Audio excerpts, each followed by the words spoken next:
Assalamualaikum warahmatullahi wabarakatuh.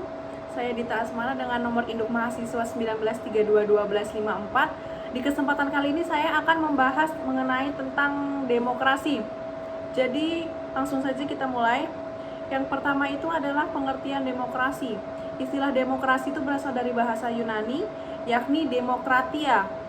Kata ini terbentuk dari kata demos yang berarti rakyat dan kratos yang berarti kekuatan atau kekuasaan. Jadi demokrasi sepadan artinya dengan kekuasaan rakyat. Kekuasaan itu mencakup sektor sosial, ekonomi, budaya, dan politik.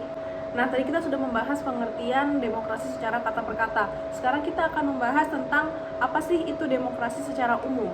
Jadi, pengertian demokrasi secara umum adalah sistem pemerintahan dengan memberikan kesempatan untuk seluruh warganya untuk pengambilan keputusan, di mana keputusan ini akan berdampak bagi seluruh warganya. Sistem pemerintahan ini mengizinkan seluruh warga negaranya untuk aktif berpartisipasi. Abraham Lincoln berpendapat kalau demokrasi merupakan sistem pemerintahan yang dirancang dari rakyat, oleh rakyat, dan untuk rakyat. Oke, sekarang kita akan bahas apa sih ciri-ciri negara yang menganut sistem demokrasi ini. Yang pertama adalah seluruh keputusan itu ditetapkan oleh pemerintah.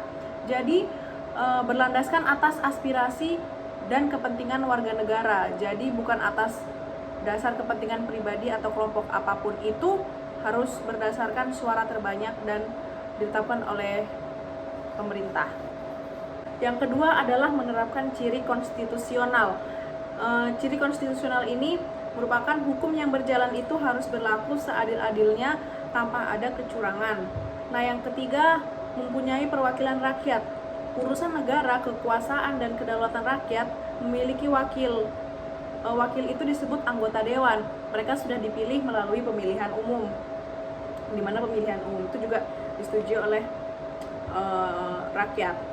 Yang keempat adalah menyelenggarakan pemilihan umum. Pesta rakyat ini harus digelar secara berkala sehingga terpilih perwakilan atau pemimpin untuk menjalankan roda pemerintahan. Nah, seperti yang saya bilang tadi, pemilihan umum ini berdasarkan suara terbanyak ya, jadi diambil dari suara-suara rakyat dan akan dipilih suara terbanyak.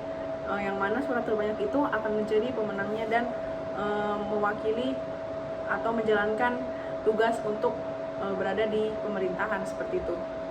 Yang kelima sekaligus yang terakhir adalah terdapat sistem kepartaian.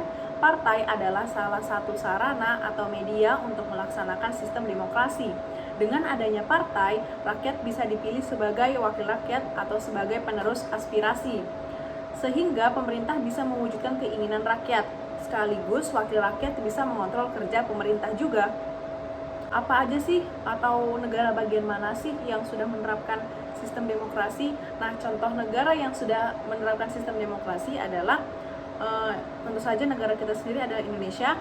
Yang kedua ada India, kemudian ada Amerika Serikat, Brazil, Pakistan, dan Nigeria. Itu adalah contoh-contohnya. Sekian dari saya, kurang lebihnya saya mohon maaf.